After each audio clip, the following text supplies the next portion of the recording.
बुरे काम का बुरा नतीजा, ये कहावत तो हम सबने सुनी है ना। ईशा के साथ भी बिल्कुल वैसा ही होने वाला है। ईशा गलती से पहुंच जाती है रोशनी के पार्लर में। ये तो बिल्कुल वही बात हो गई कि शिकारी ने शेर के मुंह में हाथ डाल दिया, क्योंकि रोशनी जो कि बहुत ज्यादा लालची है, वो आखिर किस प्रकार से सोने का अंडा देने वाली मुर्गी यानी ईशा को छोड़ देगी। फेशियल के नाम पे यहाँ पर एक बहुत बड़ा प्लान रचा जाता है और जब तेजस आएगा तो कुछ ऐसा होगा जो कि किसी ने सोचा भी नहीं था। सबको फंसाने वाली ईशा को चतुर, चालाक और चंट रोशनी ने फंसा दिया। बात असंभव है लेकिन रोशनी ने ईशा को फंसा दिया। दूसरी तरफ साइली जो कि अपने बिजनेस की पहली डिलीवरी पे निकली थी और वहीं पर ही उसने नो पार्किंग में गाड़ी खड़ी कर दी और बिजनेस की शुरुआत होने से पहले ही बिजनेस पुलिस स्टेशन पहुंच गया। क्या ये एक छोटी सी गलती एक नए सफर की शुरुआत है? आज के एपिसोड में मिलेंगे इन दोनों ही कहानियों के अनएक्सपेक्टेड ट्विस्ट। तो तैयार हो ना? तो बिना किसी वक्त गवाए उड़ने की आशा के आज के एपिसोड का रिकैप चलिए शुरू करते हैं। एपिसोड की स्टार्टिंग में हम सचिन को देखते हैं जो कि तेजस का हाथ पकड़ लेता है और कहता है कि तू आलू के पराठे क्यों खा रहा है? जा और उपवास कर, तेरी बाई को भी उपवास कर रही है ना, वो कठोर तपस्या करेगी और तू यहाँ पे मजे से आलू के पराठे ठूसेगा। तेजस कहता है कि मैं व्रत क्यों करूं? सचिन कहता है वाह वाह वाह वाह वाह, तेरी बाई को इतनी कठोर तपस्या कर रही है और तेरे को कोई फर्क नहीं पड़ता, और जब पैसे चाहिए होते तो सबसे पहले उसी के पास जाता है ना। अगर मेरी बाई को व्रत करती होती तो मैं भी उसके साथ व्रत करता।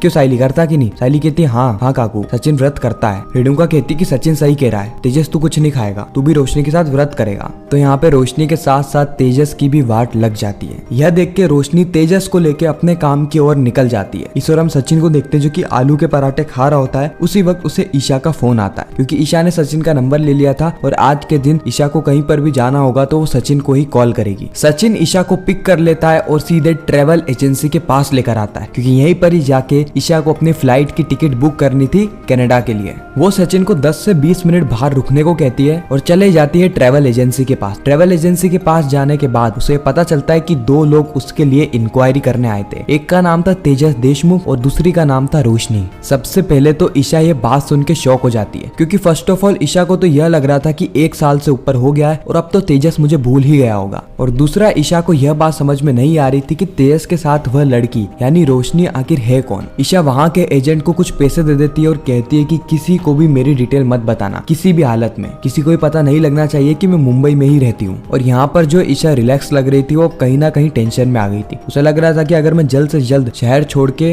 या फिर देश छोड़ के नहीं जाती हूँ तो कैसे ना कैसे करके तेजस मुझे ढूंढ ही लेगा, और अगर ढूंढ लिया तो वापस से 27 लाख मांगेगा और 27 लाख नहीं दिए तो पुलिस कंप्लेन कर देगा। ऐसे सोच सोच में आगे जा रही होती है। उसी वक्त सचिन उसे रोकता है, कहता है कि मैम आप कहाँ जा रहे हो, अपनी गाड़ी इधर है। इसीलिए ईशा सचिन की गाड़ी में बैठ जाती है। दूसरी ओर हम रोशनी को देखते हैं जो कि अपने पार्लर में बहुत ज्यादा टेंशन में होती है। वो अपनी दोस्त शिखा को बुलाती है और शिखा को पूरी सिचुएशन समझा देती है कि किस तरीके से उसकी काकू ने 48 दिन का कठोर व्रत उस पर रखा हुआ है। रोशनी कहती है कि मैं काकू के साथ ज्यादा समय तक नहीं रह सकती, जल्द से जल्द तेजस की नौकरी लग जाए तो मैं उसके साथ ही सेटल हो जाऊंगी, लेकिन उसके लिए मुझे 14 लाख रुपए चाहिए। शिखा कहती है तू 14 लाख रुपए कहाँ से लाएगी, अरेंजमेंट है तेरे पास कुछ? रोशनी कहती है कि मैं कहीं से ला तो नहीं सकती लेकिन किसी से वसूल जरूर कर सकती हूँ। रोशनी के दिमाग में ईशा ही ईशा चल रही होती है, क्योंकि रोशनी को कहीं से उम्मीद मिल गई थी कि ईशा का अगर उसने एड्रेस या कोई भी डिटेल निकाल ली तो पुलिस से कांटेक्ट करके पूरे के पूरे पैसे ईशा से निकला सकती है। लेकिन भगवान की तो लीला ही निराली है। सोने का अंडा देने वाली मुर्गी खुद ही रोशनी के पास चलकर आ रही। आगे होता क्या है, यहाँ पे ईशा का सब कुछ काम वाम खत्म हो गया होता है, इसलिए वो सचिन से पूछती है कि यहाँ पर कोई आस पास में बेस्ट पार्लर है क्या, मुझे फेशियल करवाना है। फिर सचिन सोचता है कि क्यों ना मैं घर के पार्लर पे भेज दूं, यानी वो लाली पाउडर के पार्लर पे, उसका भी तो कुछ फायदा होना चाहिए। इसलिए सचिन ईशा को सीधे लाली पाउडर के पार्लर पे छोड़ देता है। अब शिकारी खुद ही शेर की गुफा में जा रहा है। अब शेर क्या शिकारी को पूरी तरीके से खा जाएगा ये तो हमें आगे ही पता चलेगा। ईशा चली जाती है रोशनी के पार्लर में, जहाँ पे रोशनी से देखकर ही पहचान लेती है, लेकिन वो फिर भी थोड़ा बहुत डाउट में होती है। वो अपने फोन में जाके ईशा का फोटो देखती है और अब उसको कंफर्म हो जाता है कि यह लड़की वही है जिसने तेजस को बेवकूफ बनाया है। ईशा रोशनी को कहती है कि मुझे फेशियल करवाना है। रोशनी कहती है कि हाँ हाँ हमारे यहाँ फेशियल होता है, वो भी मुंबई में सबसे अच्छा, बहुत अच्छे से फेशियल करते हैं। ईशा रोशनी से पूछती है कि यहाँ पे टाइम कितना लगने वाला है। रोशनी कहती है 1 घंटा और काम तमाम। नहीं मतलब काम आपका हो जाएगा, बहुत अच्छे से फेशियल हो जाएगा। और ईशा यहाँ पे फेशियल कराने के लिए बैठ जाती है और रोशनी 2 सेकंड के लिए फोन उठाती है और सीधे तेजस को कॉल करती है। वो तेजस को कहती है तेजस तुम कहाँ पर हो? तेजस कहता है मैं तो वड़ा पाव खा रहा हूँ ना, सुबह से नाश्ता ही नहीं किया तुम्हारे व्रत के चक्कर में। रोशनी कहती है कि जल्दी से मेरे पार्लर में आओ। तेजस कहता है कि तुम तो ऐसे बुला रही हो जैसे हमें कोई पैसे देने आया है। रोशनी कहती है हाँ कोई पैसे देने आया है, ईशा है ना ईशा, वो यहाँ पर आई है। तेजस कहता है कि रोशनी तुम्हें पता है ना ईशा मेरे लिए कितनी ज्यादा सेंसिटिव टॉपिक है, उसने मेरे साथ स्कैम किया है, मेरे को उससे रिलेटेड मजाक बिल्कुल भी पसंद नहीं है। रोशनी कहती है मैं मजाक नहीं कर रही हूँ, सही में ईशा आई है यहाँ पर फेशियल करवाने, तुम जल्दी से यहाँ पर आओ। अब जो रोशनी है उसको तो कैसे भी करके ईशा को एंगेज रखना था, लेकिन लेकिन वो अपना गुस्सा भी धीरे धीरे करके ईशा पे निकाल रही थी। ईशा कहती है कि तुम्हें ढंग से काम करना नहीं आता क्या, मुझे पेन हो रहा है।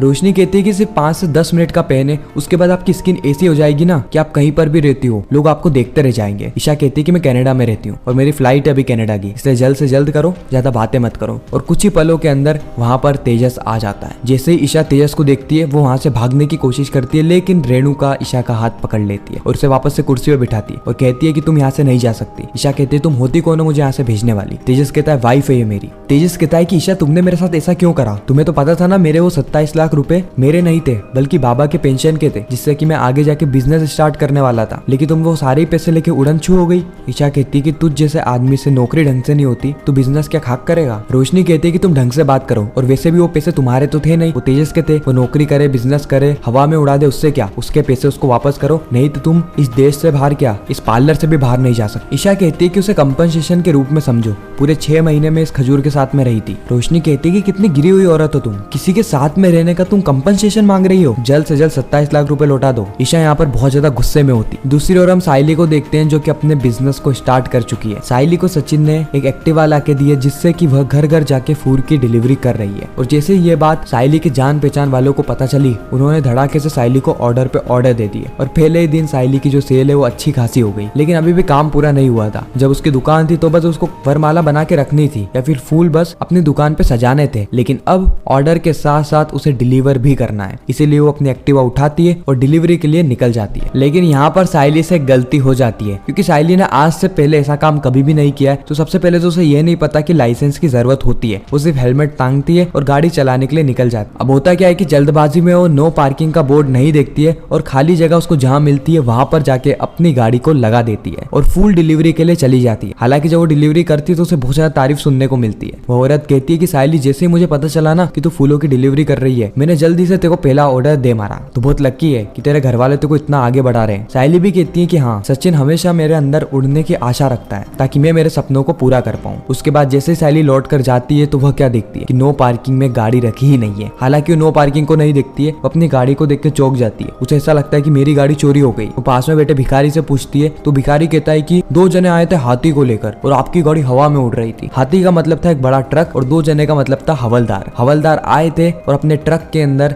नो पार्किंग में खड़ी हुई सारी ही गाड़ियों को उठाकर ले गए। लो कर लो बात, अब क्या होगा। शो के अंदर तो 2 धमाकेदार ट्विस्ट आ गए, किस पर ध्यान लगाएं। कमेंट में जरूर बताना कि आपको दोनों ट्विस्ट में से कौन से ट्विस्ट ज्यादा पसंद आ रहे हैं, या रोशनी वाला पार्ट या फिर हाल फिलहाल में साइली वाला पार्ट। ऐसे ही उड़ने की आशा के रेगुलर रिकेप्स और अपकमिंग स्टोरी टेलीविजन से भी पहले जानने के लिए हमारे चैनल को सब्सक्राइब जरूर करें। आपको यह वीडियो कैसी लगी कमेंट सेक्शन में जरूर बताना। अगर वीडियो अच्छी लगी हो तो वीडियो को लाइक करके चैनल को सब्सक्राइब करके ज्यादा से ज्यादा लोगों को ये वीडियो शेयर करना ताकि हमारी फिर से मुलाकात हो।